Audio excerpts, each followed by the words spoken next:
Hello and welcome. Today, we're diving into the two faces of artificial intelligence. It's like looking in a mirror, right? On one side, you have this incredible tool for creativity, but on the other, a seriously dangerous weapon for deception. And that question, man, it really gets to the heart of the whole dilemma with AI today. How can the exact same technology that helps us create and connect also be the perfect tool to manipulate and mislead people on a scale we've just never seen before?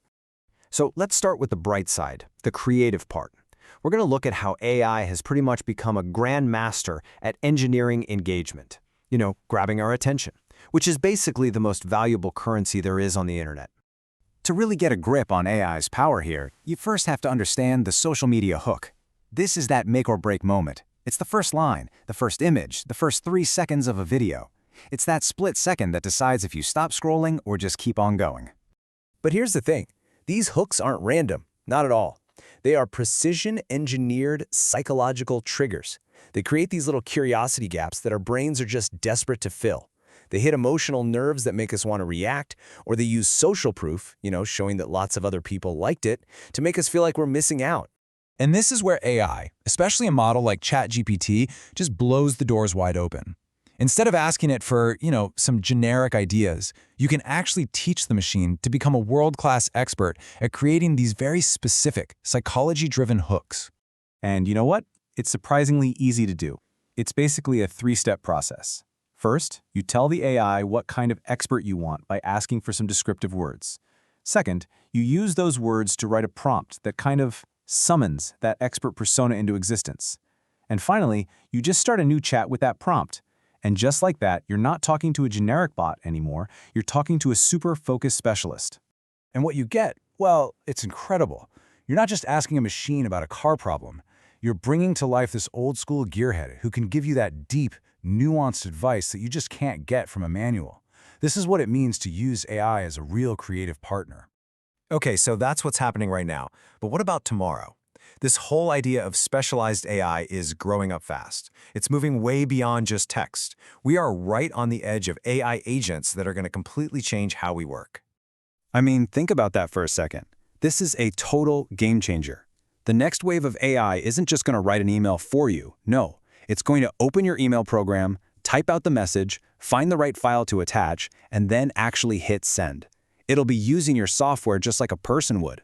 And if you look at a hypothetical near-future model like this one, the jump in skills is just massive.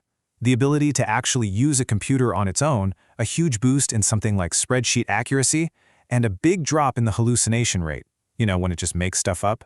These are the kinds of changes that will take AI from being a tool we ask questions to a teammate that actually does the work. Okay, but here's the flip side of the coin.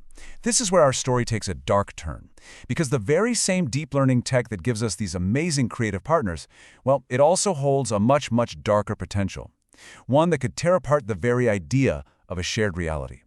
And that brings us to deepfakes. We're talking about hyper-realistic AI-generated videos, images, or audio. They use the same kind of deep learning we've been talking about, but instead of creating a helpful assistant, they're used to create a completely convincing and often very malicious fake. The growth here it's just mind-boggling. As you can see, the number of deepfakes online is basically doubling every 6 months. We went from a world where most people hadn't even heard the word, to a point where by next year, we're expecting millions of these fakes to be floating around the internet. And look, this isn't some sci-fi movie plot. This is happening right now. During the war in Ukraine, a deepfake video of President Zelensky telling his own soldiers to surrender was spread online. That was a real attempt to use this technology to disrupt a massive global conflict. But beyond the big geopolitical headlines, the human cost of this technology is where it gets really, really painful. The psychological damage it's causing is deep, and we just can't look away from it. For the people who go through this, for the victims, this isn't just about a fake picture. They describe it as a total violation of their identity. It's like someone stole their face, their voice, their very being. It's an attack on their sense of safety in the world. And the data, well, it tells a really clear and disturbing story. This is an overwhelmingly gendered form of abuse. Studies have found that a staggering 98% of pornographic deepfakes, which is most of them, target women. It's a weaponization of their identity, without any consent. And the psychological fallout from this is just devastating and long-lasting.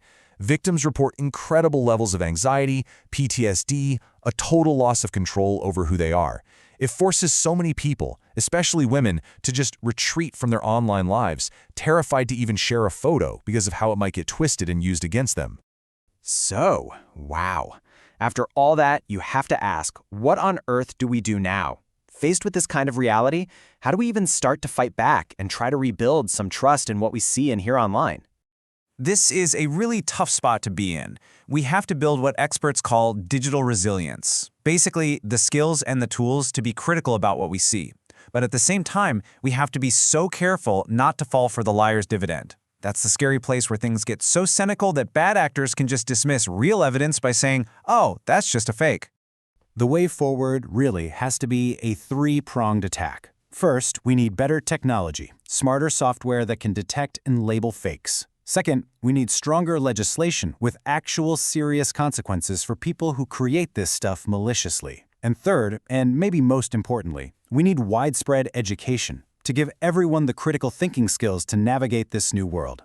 And that leaves us with the biggest question of all. The technology is just going to keep getting better, for both good and bad. So protecting our shared sense of reality, protecting the very idea of trust, that's not just a tech problem anymore. It's a deeply human challenge, and it's on all of us.